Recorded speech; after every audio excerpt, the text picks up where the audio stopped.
بسم اللہ الرحمن الرحیم۔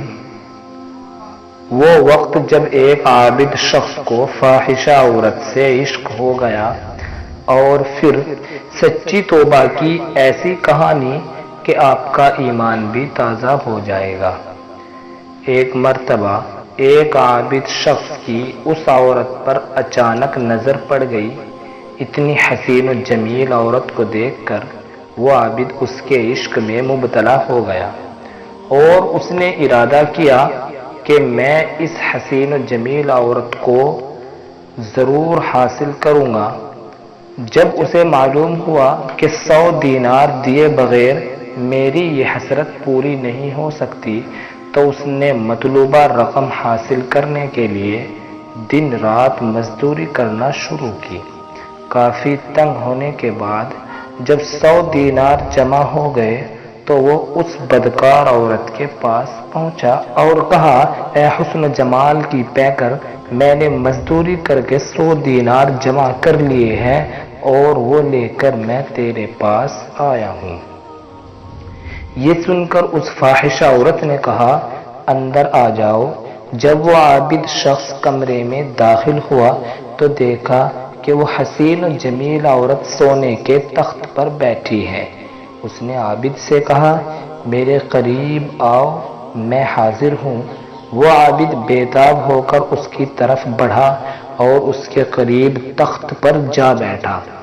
جب وہ دونوں خدا کی نافرمانی کے لیے بالکل تیار ہو گئے تو اس عابد کی سابقہ عبادت اس کے کام آ گئی اور اسے اللہ تبارک و تعالی کی بارگاہ میں حاضری کا دن یاد آ گیا۔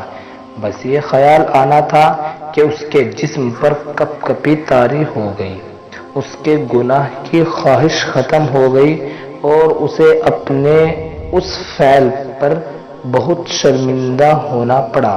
اس نے عورت سے کہا، مجھے جانے دو اور یہ 100 دینار بھی تم اپنے پاس رکھو، میں اس گناہ سے باز آیا۔ اس عورت نے حیران ہو کر پوچھا، آخر تمہیں کیا ہوا؟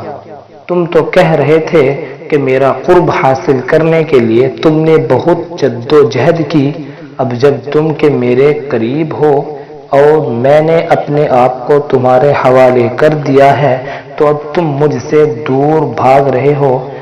آخر کیا چیز تمہیں میرے قریب سے مانع ہے؟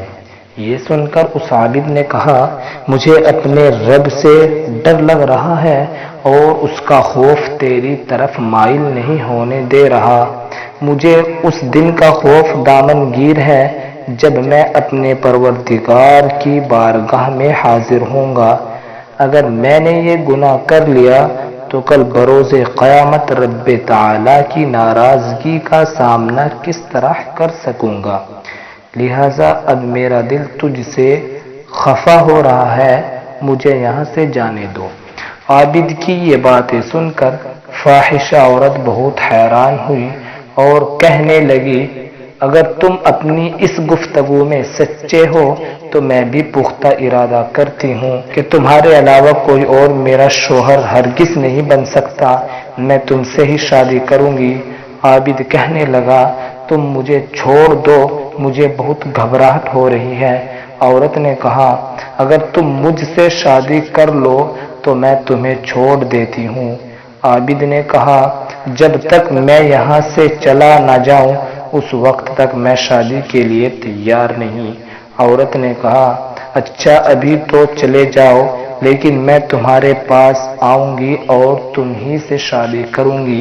پھر وہ عابد سر پر کپڑا ڈالے، منہ چھپائے شرمندہ شرمندہ وہاں سے نکلا اور اپنے شہر کی طرف روانہ ہو گیا۔ عورت کے دل میں عابد کی باتیں اثر کر چکی تھی، چنانچہ اس نے اپنے تمام سابقہ گناہوں سے توبہ کر لی۔ پھر اس نے اپنے شہر کو خیر آباد کہا اور اس عابد کے بارے میں پوچھتی پوچھتی بالآخر اس کے گھر پہنچ گئی۔ لوگوں نے عابد کو بتایا کہ فلاں عورت تم سے ملاقات کرنا چاہتی ہے۔ عابد باہر آیا، جیسے ہی اس کی نظر اس عورت پر پڑی تو ایک زوردار چیخ ماری اور اس کی روح عالم بالا کی طرف پرواز کر گئی۔ عورت اس کی طرف بڑھی تو دیکھا اس کا جسم ساکت ہو چکا تھا، وہ بہت زیادہ غم زدہ ہوئی اور اس نے لوگوں سے پوچھا کیا اس کا کوئی قریبی رشتہ دار ہے؟ لوگوں نے کہا ہاں اس کا ایک بھائی ہے لیکن وہ بہت غریب ہے۔ یہ سن کر اس عورت نے کہا میں تو اس نیک عابد سے شادی کرنا چاہتی تھی لیکن یہ تو دنیا سے رخصت ہو گیا، اب میں اس کی محبت میں اس کے بھائی سے شادی کروں گی۔ چنانچہ اس عورت اور عابد کے بھائی کی شادی ہو گئی۔ رب تعالیٰ نے انہیں نیک و صالح اولاد عطا فرمائی اور ان کے یہاں 7 بیٹے ہوئے، سب کے سب اپنے زمانے کے مشہور ولی بن گئے۔